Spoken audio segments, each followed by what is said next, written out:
Welcome to the Sports Card Talk Show. Sports Card Talk Show with Kevin Anderson and Lorn Walker, the Skull Brothers. Welcome to episode 124 of the Sports Card Talk Show. We got Friday Night Lights interview going on tonight. Bringing back a good friend. Yeah, I'm excited to sit down and chat with Greg again. Yeah. Formerly known as GK45x5 on YouTube, and he's rebranding himself or relaunching as Livin thehobbyhilife. Yeah. I'll throw these up on the screen real quick. Yeah. There's his Instagram, still GK45x5. I think you can find him on just about everything else on that.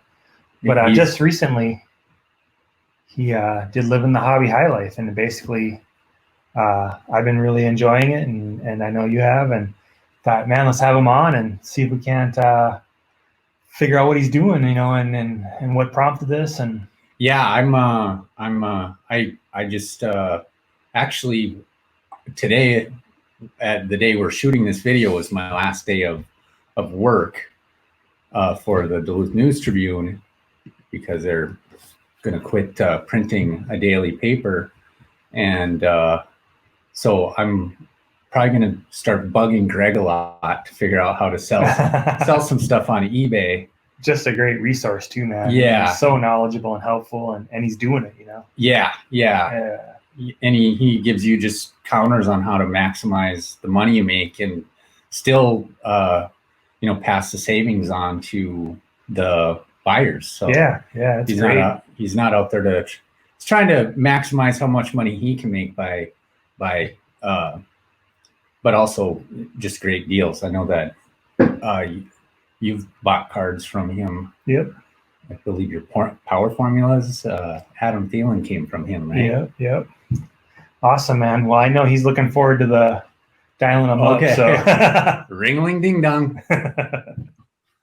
All right, we got Greg dialed up. How you doing tonight, Greg? Hey, I'm doing fine, fellas. Good to see you, Skull Brothers. Thanks for having me on, man. I appreciate it. It's always awesome having you on, GK. Yes. Speaking of Skull Brothers, I got my Skull Brothers shirt on, and we'll just tell the story again. Greg is the reason we're called the Skull Brothers. Remember that? But he said something about the Skull Brother hookup, and we both look at each other. We're going with the Skull Brothers. Hey, that's a good looking shirt, man. You might have to put up a merch wall or something where we can send you some PayPal. Friends and family type stuff, yeah. Well, someday when we actually do it, we might have to give you a little royalty check. Right. Hey, man, I wouldn't be mad at you for that. Yeah. So Greg has been on a few times and really has helped us out, and we really enjoy what he does, and he's a real asset to the community, and he's kind of going out and maybe starting something a little bit new, I guess, if you want to talk about that. And we just we thought we'd have you on, and I've been enjoying everything you're doing, and Lauren has, and we just think that we wanted to have you on and talk about it a little bit and talk about the hobby and what you're doing. Okay, cool, man. I really appreciate that. I mean, you guys have helped me out in more ways than one. The biggest impact is I tune in every week and I get to meet somebody new from the hobby that I would have never met, and man, I appreciate all the hard work that you guys are putting into it, bringing, good people onto the screen that we can get exposed to and learn things from. And that's pretty exciting, so watching the development of things go like that, since we kind of got back into things maybe about a year ago, a little bit longer, we kind of decided to kind of just change a little bit of direction with what we were doing as far as our YouTube content, and kind of just give us a new name, rebrand it, put it out there, and just be able to share more of the experience. Whereas if we're just operating on a personal account, the ability to really kind of reach out and connect with people can be limited. So, it's just part of that. I think we talked about a long time ago. One of the big things that I saw in the hobby that really drew me into it once again from that was different than a long time ago was the amount of just personal and professional growth that a person can achieve by engaging in the hobby, because it's not just the card now. It's not not the three of us going down to the corner store, buying a 89-cent pack of Topps baseball and then ripping it and splitting up all the cards. It's not like that anymore. I mean, you got this YouTube, you've got like Instagram, Twitter, Facebook, all have card communities, and they're all separate and they're all large. You know, they still got the old standbys. You know, the Beckett group. You know, the people that bought into the Beckett system way back when it was books that I can no longer read now without my glasses. And you know, those guys are still established there. You've got smaller upstart communities like ComC, buyers and sellers. You've got sports lots. You've got like big end, you know, flippers. You got people talking about social media influencers, and man, there's a lot of stuff going on. And you know, there's just a lot of ways to grow because the hobby's so broad. Right. Yeah. So if you want to give them the name of the new channel. Yeah. What I decided to call it was like Livin the Hobby High Life, you know, because it's a lot easier to explain what you're kind of working on if it kind of eludes that in the name. And, you know, I've been a fan of High Life since I was probably 12 or 13 years old, you know. and it's a lot easier play on words than the Coors I was exposed to back then. So, right. You know, hey, we just decided, hey, we'll run with it, because that was one of the things also too, like when you're doing like your personal YouTube and you're talking about cards or you're ripping open packs or doing whatever, it's always like, you know, how do I end this? You know, do I say goodbye? Do I say I'm out? Do I just shut the thing off? You know, what goes on? And, you know, hey, one of the things, this hobby is a real positive venture for anybody that gets involved in it to, you know, relive what they used to have or just do good things. And I can't think of anything that would be more positive than tell you, hey man, keep living the hobby high life. So, you know, that I think it's just part of something that we've learned along the way. And just, we're just kind of trying to share that with anyone out there that, you know, wants to jump on board or cares to listen. Yeah. I know, I've been really enjoying what you've been doing so far with it. And, you know, you talk about what you've been selling and what you've been buying and the processes that go into it and the thought process and the transparency and one of the big things that I notice is, you know, you're very knowledgeable, but you're also eager to learn and improve upon things. Like you said, there's always room for personal growth and improvement and stuff. And it just shines in everything you do. And it's just a really attractive, what's the word I'm looking for? It's easy to watch, you know, easy to get into and inspiring, I guess, you know, like, I think about selling and I'm just like, oh, and just watching you has been like, well, I could probably do that, you know? Yeah. And I'm like, oh, cool. And I just think it's, something that, if you're thinking about selling or buying or interested in how all that processes work, man, this great place to start and reach out to Greg, 'cause I know you're willing to, share your knowledge. You know, really, that's what you're doing on a daily basis. And I love that about it. What I think is great is like the most, you know, the best lessons learned are by making the mistakes that you make. And you're sharing that information. And if people watch your channel, they wouldn't have to make those same mistakes, you know? or maybe they'll find somebody that they can connect with to be like, hey, I did that, but I was too afraid to tell anybody. You know, I wasn't going to say anything, you know, because sometimes, you know, that's tough. But the only way it really works is by kind of being transparent like that. And that's one of the things I'm glad that you mentioned, because that's one of the things I picked up in a lot of people's videos that I would watch was, and it was like something is like, it's a nuance. Like I didn't hear a lot of people talking about transparency, but like when I would watch these repack guys, when they go live, when like, you know, like Lock Treasures, Manny over there doing that, or, you know, Ryan over there with, you know, Firecracker repack or whatever that is. You see these guys live going through their stuff. And I'm like, man, that's a level of transparency that is unmatched in any buying experience, really. I can't go to Walmart and know what's in the product. I can't order from Blowout Cards and hear what the story is or the backstory on that card. You know, I can't go through a wholesale distributor and, you know, listen to this guy talk about last week's, you know, fantasy football scores. So, and then I was like, man, that is really a true way to establish that transparency. Just using that daily documentation of, hey, here's what we've got going out the door, and man, it'll surprise you. You know, you wouldn't think that. You know, there's a buyer for everything is one thing that I'm learning. So you're sending these things out the door, and like no one would believe you. Like, man, I can't believe that you just sold, you know, 4 Irv Smith Senior rookie cards and a stack of something else, and you've got $100 day. Yep. You know, but you can if you use a tool like this for the hobby, where I can share, hey, this is what we got going. This is where it's going.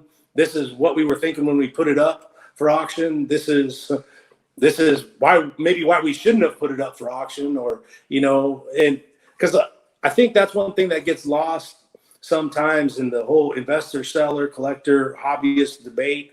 You know, no matter which way you go, it's a lot of work, and it'll be a labor of love. And whenever you get into like the nuts and bolts of the selling, whatever you may think about it, it's not an easy grind, and you got to show up day in and day out and put your boots on, or else you got nothing.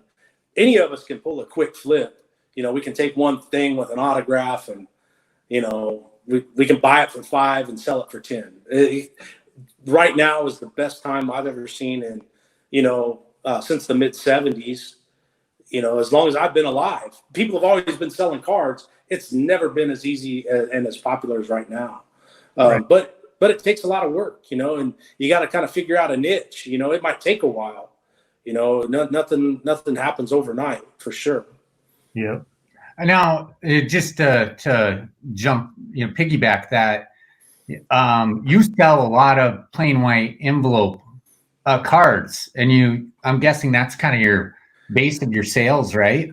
Man, you know, funny you would bring that up, because like some of our conversations in the past is kind of really what opened my eyes and led me to get into the plain white game. And you know, in all honesty, you know, a year ago I was like, there's no way I'm going to sell anything to anybody in less than a bubble mailer. You know, that buyer deserves that respect. That card deserves that respect. You know, I'm looking at, like, you know, a 2019 Contenders base Aaron Rodgers season ticket, like it's a bronze bust in Canton. Yeah. You know, and it wasn't that way. And what I was finding out, like, I'd have some cards for sale, but the only cards that were really attractive to buyers were higher end cards. Now, did I have the capital to put in to get that? I did, but it's more capital than maybe I wanted to use. So I guess where I'm going with it is, you know, I just said, hey, man, we got to sell what we can, what we've got on hand, and try to make the best of it and figure out a system to do that, you know. And I think maybe it's working, because back then I would sell maybe 6 cards a week. You know, so I incorporated a stack of junk wax to sell 6 cards a week. Man, that's a frustrating place to be in mentally. You know, like, why would I do this? You know, I kept an open mind. I listened to people, and then I got some mail. You know, a guy I follow, he's on IG and Twitter, Friday Figs on Twitter, or Card Captain on Instagram. He gifted my son a card in a plain white envelope, a Pokemon card. So he sent out this rack. I opened it up, and man, there was the holy grail, like how to package the card. Like I was like, wow, okay, let me try this. Let me just put my ego to the side and let me try this. So I set up some plain white listings. When, you know, like in 3 days, they're all sold out. all these busts in Canton that I had stacked up there all nice and pretty in bubble mailers and blah, blah, blah. Those are collecting cobwebs. They didn't move, but those plain whites did.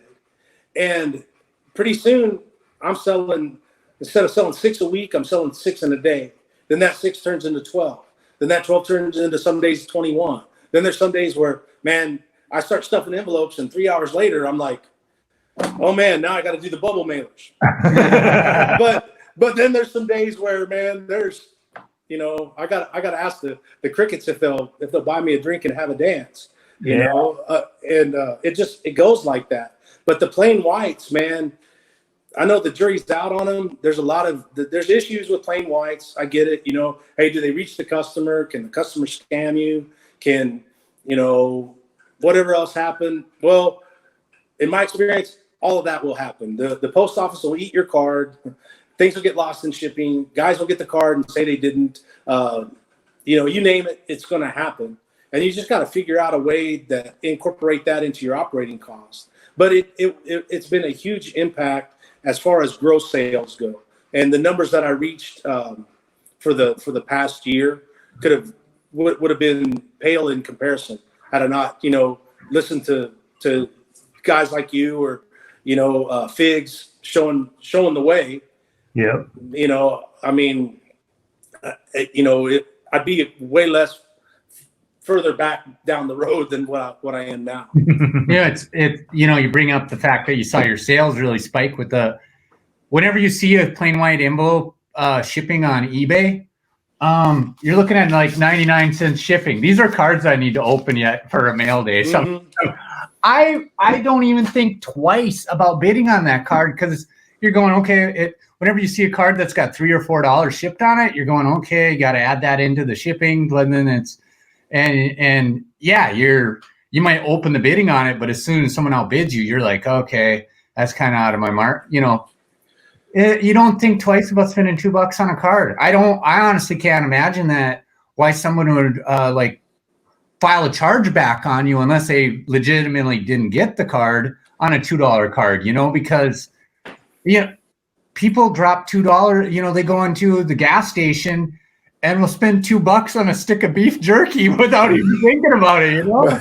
Well, yeah, you know, there's an old saying that rich people didn't get rich, you know, not caring about their pennies. Yeah. And man, people do care. Like I did a refund earlier today on a 99-cent card, and you know, it went out in a plain white envelope, and it's been 10 days since it was mailed. So 10 days ago, I mailed a card to Memphis, Tennessee, from, you know, basically Fort Smith, Arkansas, from one end of I-40 to the next here in Arkansas. And you know, I get a message today, buyer opened a case, and then the note to the seller was just, you know, that's what the guy typed. And I'm like, okay, so evidently this card didn't make it. Let me do the research to find out what card it was. Okay, yeah, I sold it on this date. Here's where it shipped to. Then line that up with the transaction in stamps.com, because, you know, that's another thing, like the printed postage, it gives you documentation. If I'm writing out the postage, there's no record of that unless I do it in triplicate and write the record. But at least when I print the postage through stamps.com, I can go back there and say, hey, this was mailed on this date using this type of postage to this address. And the only thing that's missing is stamps.com, you know, backing their buyer with like a verification code or something like that. That's the only missing piece. But, you know, so I do that research. Okay, hey, here's 99 cents. Man, have it back. But part of that, the intuition was, man, I want to do the right thing by the customer. If I can't guarantee that a card will get there in 7 to 10 days, even though it's plain white envelope, hey, I'm going to eat that 99 cents just so we can move on. Let's move on and get to bigger and better things. And then at that time, you know, just depending on what my gut tells me about how that scenario goes down, I might go right to the block list and add that buyer, you know, because it's not so much that they said, hey, your card didn't get there. It's like, hey, if this guy becomes a regular customer of mine, do I want to know that 7 to 10 days after every purchase, I've got to deal with giving money back? Right. So it's a lot easier just to cut it off, you know, head it off at the pass, like old John Wayne used to say, then you know, go ahead and let that happen. Because if you're, you know, then here's another thing plain whites did. It allowed us to build repeat customers.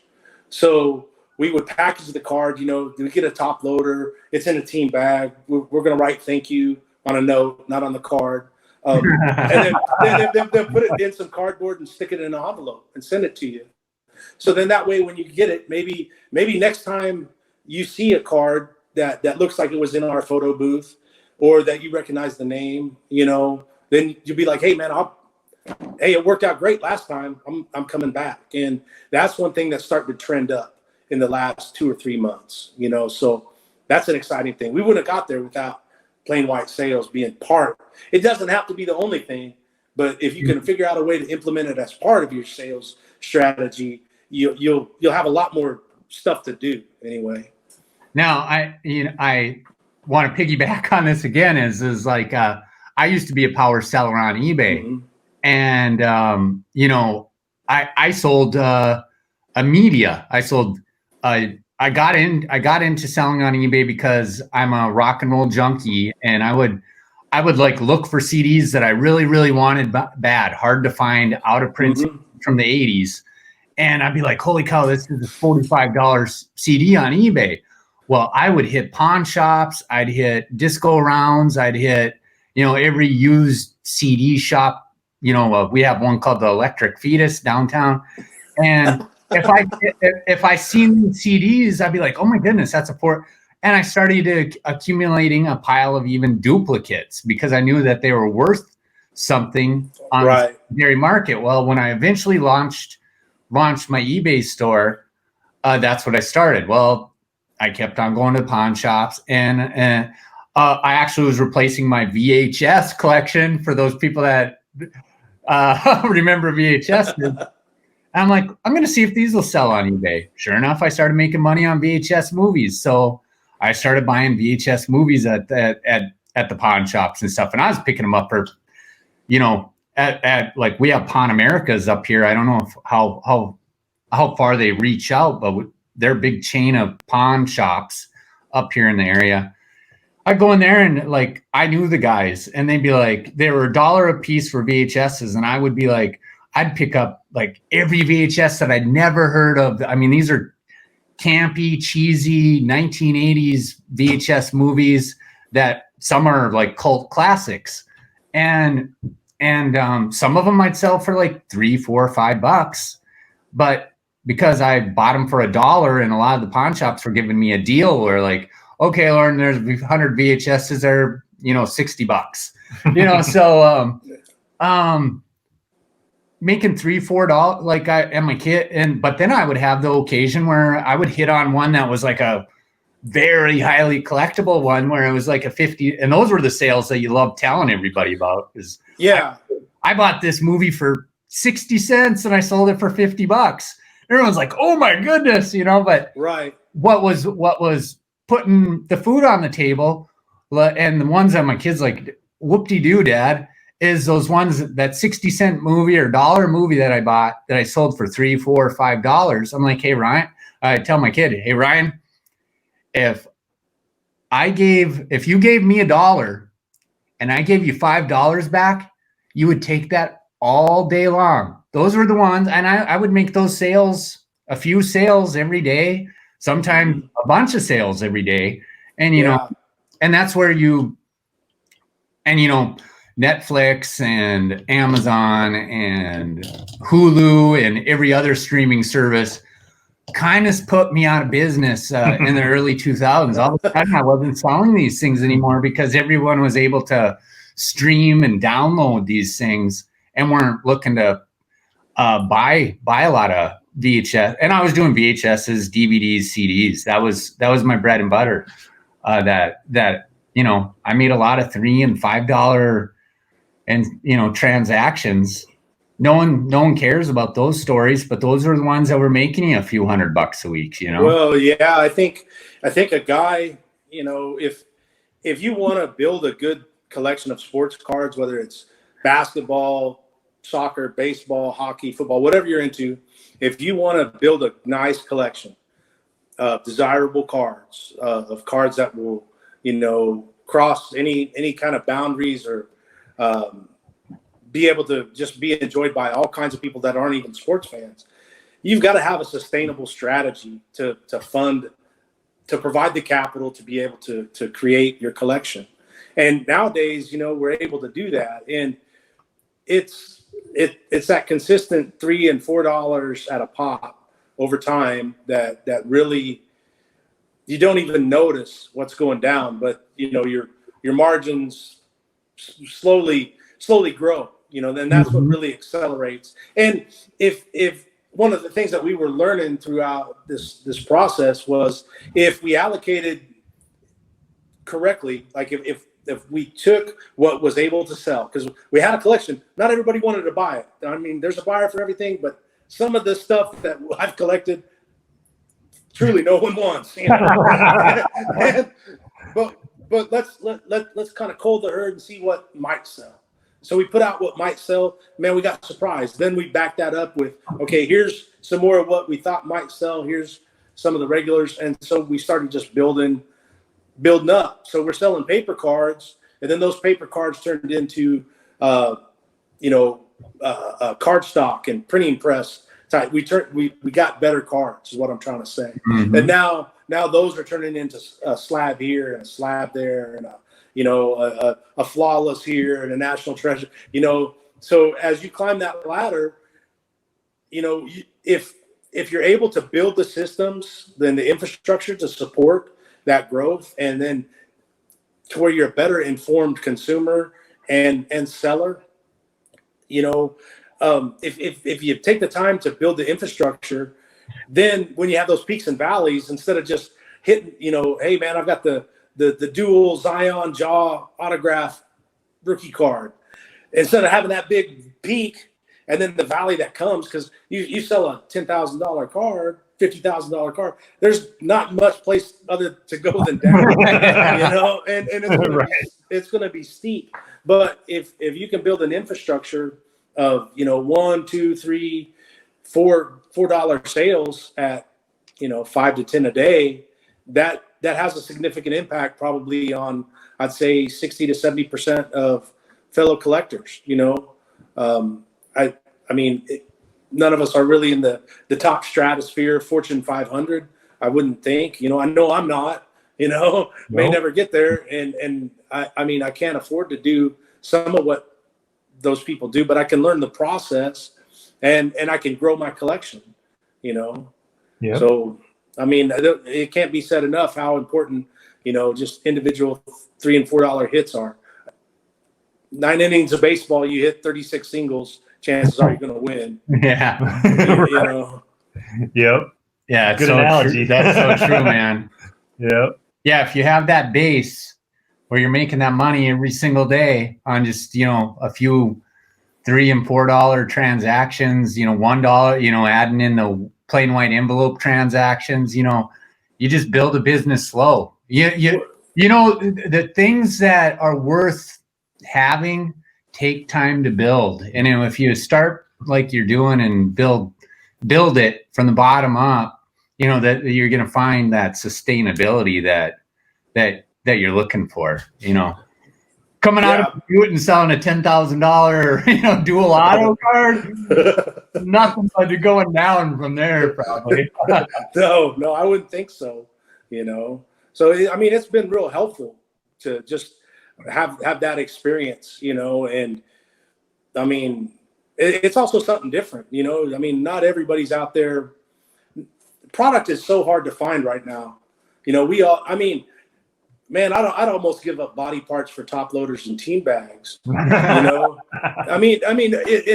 I'd never thought I'd think, hey man, I can't get a top loader anywhere. I've got to pay, $10.99 for a pack of 25 through Amazon. And wholesale distributors, they're out. Where do you get? Well, man, that can impact your business too. If you've reached one level of shipping and then now you've got to change it or adapt, if I'm just flipping big cards and just not really paying attention to the capital invested or what's going on around me, pretty soon, man, something like that can really nip me in the bud. And now I lost all my momentum. I gotta, like if Kevin buys a card from me and I gotta send him a message, hey Kevin, I don't have any top loaders, team bags. Hell, I don't even have envelopes. How am I going to close? I'm going to lose momentum. I won't be able to close the deal. And then that's then that's a threat to those $3 and $4 things that we were just talking about. Yeah.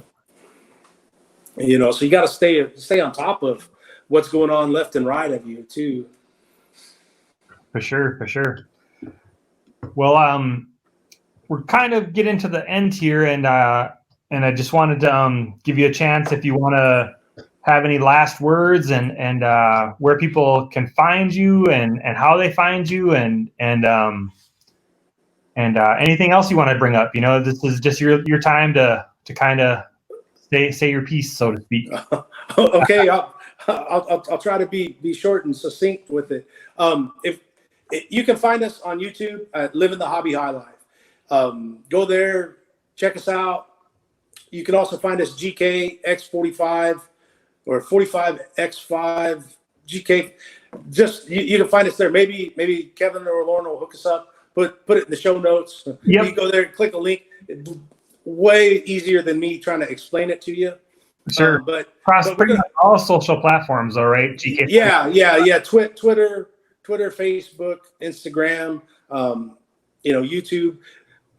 Hit us up anytime. We're always happy to talk with people about how to just engage in the hobby, whether it's who you like to collect, what you like to collect. If you want to try to put those on a marketplace, chances are we've tried that, and we'll share our experience with you. Also, too, if you see a card that you like, and not everybody wants to admit that their favorite card is a 1988 Darryl Green Topps, base card. Send me a DM if I've got that thing, man. I'll send it your way. The best deals are always built over relationships, anyway. So, and that's really what it's all about. Just building good relationships and being able to enjoy something that brings us all together, just like these sports cards do. Absolutely. Yeah, we will definitely put notes in the show notes. We'll put links in the show notes, is what I'm trying to say. Definitely a link to your YouTube channel. Do yourself a favor, go over and subscribe to Greg. Great content. We can't recommend him enough. We demand it. Man, that's pretty serious business when the Skoll brothers put the fist down. Yeah. I was thinking about having a 10 Commandments. Commandments. Yeah, man, that would be a pretty, that might be something to do. I would check it out for sure. So yeah, that'll be in the show notes, and we just can't thank you enough for coming on. We appreciate everything you do. Like I said, real asset to the community, and we're glad to call you a friend. Yeah. Hey, that same goes for me, man. I appreciate the hard work that you guys invest. Don't stop bringing me somebody new to meet every week. I appreciate it, and thanks to all your hard work, I've been able to learn a lot and grow in this hobby. So thank you. Awesome. That'll bring episode 124 to a close. Skoll Brothers out.